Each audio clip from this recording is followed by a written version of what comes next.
My husband's best friend is more like his wife than I am, and after 14 years of feeling like the third wheel, I'm considering leaving him for good. Posted by you/jazzlikesugar7209. My husband, 36M, and I, 34F, have been married for 8 years, together for 14, and we have a 4-year-old daughter who is our whole life. He had been married before to Eliza, his best friend.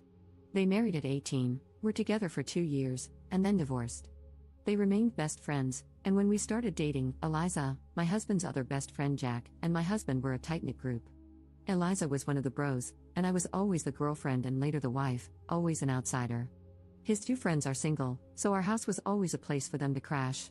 Ever since we moved in together, they would show up unannounced and do their own thing while I made snacks and full meals. For the first year, I tried my best to integrate into their clique, but it never worked out. It was always awkward, and I felt like I was inserting myself where I didn't belong, so I stopped trying and relegated myself to being a great host and letting them do their thing. I didn't notice at first, but over the years, resentment has built up. I feel like a 1950s housewife serving drinks and lighting darts for the men. My husband on his own is amazing, and I love him. He has been a great partner and my best friend during these 14 years. The problem is, I'm not his best friend, Eliza is. Every single thing that happens in our life has to be discussed and analyzed with Eliza. Early in our relationship, I got pregnant. I took the test late at night, and we were really scared.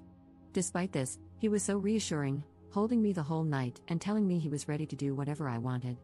I said I needed time to really think about it. The next day, we went to our classes and agreed to meet for lunch. When we met, he asked me how I was feeling, then told me he had the contact information for a doctor who performed terminations. It was illegal back then. I asked how he found one so quickly when I wasn't even sure what I wanted to do. His answer? He called Eliza early in the morning, and she had a friend who knew someone. I felt so betrayed because this was something deeply personal to me, and he went and shared it with someone else. Not just someone else, it's Eliza, come on, he said. In the days that followed, every time I saw him, he had new information from Eliza and Eliza's friend. I was so confused and scared, and Eliza convinced my boyfriend we needed to act fast because it would be easier. Under so much pressure, I agreed. Long story short, it was a terrible, unsanitary clinic, and I almost died. To this day, I don't know if I should have kept the baby or not. But it's better not to dwell on it. When my boyfriend proposed, Eliza was fake mad that he hadn't told her first. The only way to placate her was to make her his best man, even though my husband had a male best friend. Every little or major event in our life turns into, yeah, I'm going to tell Eliza now, you know how she gets. I was SA'd as a child and told my husband about it. He was the first person I ever confided in. Months later, Eliza and I were alone in our kitchen, and she started talking about something she'd heard on the news about a girl raped by a family member. Then she hugged me. When I started trying for a child and got pregnant, I asked my husband to keep it between us for a little while. It was Wednesday. By Sunday, when I saw Eliza, she congratulated me. I ended up miscarrying. I started looking for a doctor to help me deal with my depression, again, something I wanted to keep private. Eliza was so understanding. When I was pregnant with my daughter, Eliza came to me full of advice on things I should do. I told her to mind her own business, which really hurt her feelings. I stood my ground and told my husband I wasn't going to raise my child with Eliza's input and didn't want to hear any advice from her. This turned into a big fight with my husband because I was rude and Eliza was family and already considered herself an auntie. That was the only time I gave my husband an ultimatum: Eliza better keep herself away from my motherhood, or I will leave. Now, my resentment has reached the point where I don't want her near me, my house, or my husband. I feel like she is more married to my husband than I am. My whole life feels like I'm living in a best friends to lovers drama. I'm not sure why I'm writing this. Probably because I'm sitting alone in a coffee shop thinking how much I want my husband to just be my husband, not make me feel like a lame love interest in someone else's epic love story. In the past, my husband thought I was being childish. Despite loving him, I can't keep being married like this. I don't feel I can trust him to talk to me without involving Eliza, and I don't want to issue another ultimatum. Update 1 month later. I'm going to start by saying how thankful I am to everyone who showed grace on my last post. This isn't a happy update. If anything, welcome to the pity, angsty train.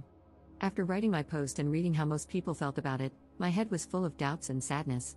Your opinions weren't a surprise since most of my friends and family had voiced the same at some point. I guess I'm too slow and need to be punched harder to understand. A few days after my post, I took a pregnancy test, and it was positive. Having a large family is what we always wanted, and ever since my termination, I've been left with a feeling of having empty arms. Holding my daughter in my arms felt like being whole again, and I knew I needed to grow my arms even more to hold my new baby too. But after the initial happiness, an ugly feeling started to grow in my stomach. I didn't want Eliza in our life. It felt like taking off my innocence glasses, and I was finally able to see her, really see her. How every smile was so damn fake, how every compliment was always mean-spirited or a veiled self-compliment. Nice potato salad, it was great. Oh, remember, to my husband, that potato salad I made? It was kinda unbelievable blah blah blah, or, nice outfit, I love how confident you are. I can't leave the house without making sure my outfit is flawless. Her reaction to my first pregnancy, my wedding, our travels, my second pregnancy, buying a house, how everything that should have been between my husband and me always included her, as if our life were a play she should write and direct. On our first Christmas together, she came over while we were decorating. With all her positive critiques, I ended up sitting in a corner drinking wine while she and my husband decorated. She's always here. And by here, I mean in my life. She has a say in everything in my life, to the point that when my husband voices his opinion, I can tell when it's his words and when it's Eliza's. I'm not saying that since I wrote the last post, everyone turned into ultimate evils, but thinking and rethinking about my life with my husband, I realized I've always been a passive character. It's like my husband got himself a pet, and he and Eliza are going to be endgame when they both realize they never stopped loving each other. Some of you, like my sister, will say I'm dormant. I guess I am. I've let this go on for so long that it's become normal. My life isn't bad, my husband hasn't been a bad husband, and Eliza isn't so bad at the bars that she hasn't tried to kill me yet. I know it's clear to all of you, but to me, this has been my life for years, my day-to-day. I've learned to look away and make myself small so I don't make others uncomfortable. Maybe because I'm pregnant and hormonal, but I'm tired of this. I love my husband, but I feel he can't fully love me with Eliza whispering in his ear and him running to please her like a golden retriever. After all that thinking and rethinking, I sat my husband down and told him we needed to set some strong boundaries because our marriage wasn't working. I didn't feel loved or respected as a wife or even as a person. I explained more or less what I've written here. My husband denied everything and tried to explain himself, saying Eliza was like a sister to him. I said even siblings have boundaries. It went back and forth, with him making me doubt whether I was, in fact, trying to control who was or wasn't in his life. He even joked about whether he'd need to sneak away to have a drink with his friends. For a moment, I wondered if I was, in fact, crazy. But I stood firm. If he wanted to keep this marriage, Eliza needed to be gone from our life. At first, I thought low contact would be enough, but seeing his reaction, I knew that wouldn't work. Maybe I wouldn't see Eliza, but he certainly would, and I would be antagonized and mocked. Honestly, knowing this made me realize my marriage was over. So I pressed with important questions. What were his real feelings? Why did they divorce if they were so hung up on each other? Why hadn't he left me sooner? Why not leave me now? Did he love Eliza more than me? Why? What was it about her? What did she have that I didn't, that made her impossible to leave? In summary, he loves her, but he also loves me. He doesn't understand how.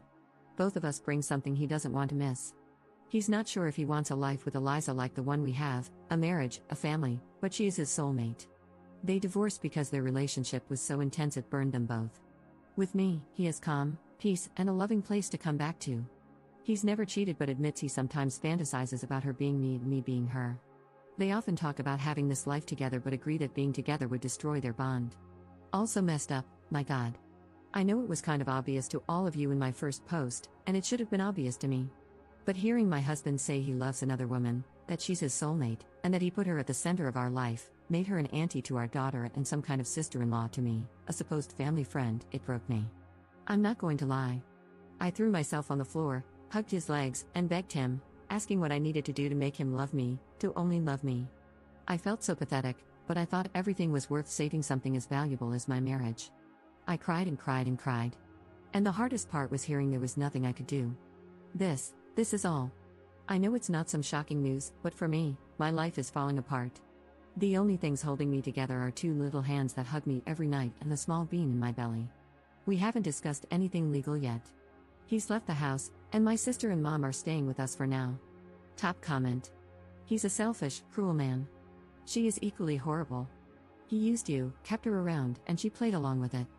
He says he sees her as a sister but then claims he fantasizes about her being you and you being her. Both cannot be true at the same time. She is either a sister to him, or he wants her to be his wife. All he does is lie. He was living his best life and got everything he wanted. He has cheated, maybe not physically, though I doubt it, but emotionally, he has. You deserve to find someone who truly loves you and chooses you every single time, not someone who keeps another option. You were their little doll to play with. You gave him all these wonderful things so she didn't have to, but she gets the perks of being your husband's girlfriend without ever having to get pregnant or do any hard labor in a marriage. I'm so sorry. Second update 1 month 2 weeks later. Hopefully, this will be my last update, but not the end for me. Thanks again to everybody who sent me encouraging messages or replied to my last 2 posts. To clarify a few things people asked or guessed, yes, I'm South American. I live in a very religious country and was raised Catholic, even though I don't follow any religion now and consider myself an atheist. Some things are just too deeply ingrained in our brains. Also, yes, I grew up seeing my mom crying over my dad's multiple affairs. I always thought I would never let something like that happen to me, but oops. Luckily, I started seeing a therapist and will heal a lot of things. One of the very first things I discussed with my therapist was my termination, how deeply it hurt me and how big an impact it had on my mind. And yes, some of you guessed correctly. After the termination, I was determined to get something good out of a very traumatic event. Since I loved my then boyfriend so much, I thought maybe our relationship could grow stronger and better. And I fought hard for that. Then, after a while, it became more about, have I suffered so much for this relationship just to lose it over this one thing? No. Later, it turned into, this is my life, go to sleep and get over the pain. Now, I realize how similar that mindset was to my mom's while forgiving my dad. But since I wasn't being physically cheated on, it never crossed my mind that I was doing the same thing. Now, about my husband and me, we are getting a divorce. I put on my big girl pants and went to talk to him again. I promised myself and my children that I would never beg someone to love me, and my children wouldn't have to grow up believing that something is worth more than loving and respecting yourself. So, I went to talk to him, mostly to say I wanted a divorce, and that's all. At first, I wanted to write down all the things he did that hurt me and how much they hurt, but what's the point? Communication time is over for us as a couple. He was all shocked and then teary because he didn't want a divorce. He tried to convince me to take more time to think. Then he tried to negotiate, asking what I needed for this to work, what I wanted, and what he was willing to do. He was so generous to offer to take some distance from Eliza to work on our issues. I laughed like a maniac because WTF. He said our family means everything to him, our daughter, our new baby. I was something he valued so much. I was the heart of his family, and he would always love me and be thankful for everything I gave him. This hurt because, yeah, he doesn't see me as a woman or his wife. I'm the mother of his children. I'm the one who takes care of him and his house, and he's thankful? It was a long talk, but it was mostly the same thing over and over again. In the end, he proposed that I keep the house, stay married because his job has great benefits that I should take advantage of even if we weren't together. He said he would cover all expenses, and we could live in different houses. In the end, he reluctantly agreed to the divorce. I'm now working on establishing new boundaries. I agreed that we should keep things friendly because we have 2 kids to co-parent. Since he doesn't have a place to live yet, I allowed him to hang out with our daughter in our home, take her to the park, etc. But then he started showing up unannounced at our house, cooking for himself, and acting like he still lived there. I was getting really uncomfortable. I had asked for his keys earlier, but he said he wanted to keep them for emergencies only. One day I snapped and told him to either give me the keys back or change the locks. Again, he got teary, saying this was still his home. I told him it wasn't anymore, so no more hanging out here. Now, I'm thinking it's best to sell this house and find something new that can be mine and the kids' home only. As for Eliza, some of you will be happy to know they aren't together. He isn't staying with her, and from what I know, she has distanced herself from him. Maybe she only liked him when he was in a relationship? Or now that her power trip is over, she isn't interested? He is pretty heartbroken that his so-called best friend isn't with him anymore, like, really heartbroken. I know this because a mutual friend told me, and when he comes to pick up our daughter, he seems in bad shape. He's unkempt, has lost some weight, and always looks so tired. My pregnancy is going fine. As you might have guessed, I'm not interrupting it, so between a divorce and having a baby this year, I guess I'll have a very eventful year. That's all, I guess. Commenter. He's an idiot. He put his ex above you and his children, only to get burned by her. She never wanted him, she just loved the control she had over him. Ops response. It's a shame I won't be able to know exactly what happened between them and their fallout. I'm distancing myself from that drama, but I would love to know, like the big gossiper that I am. Commenter.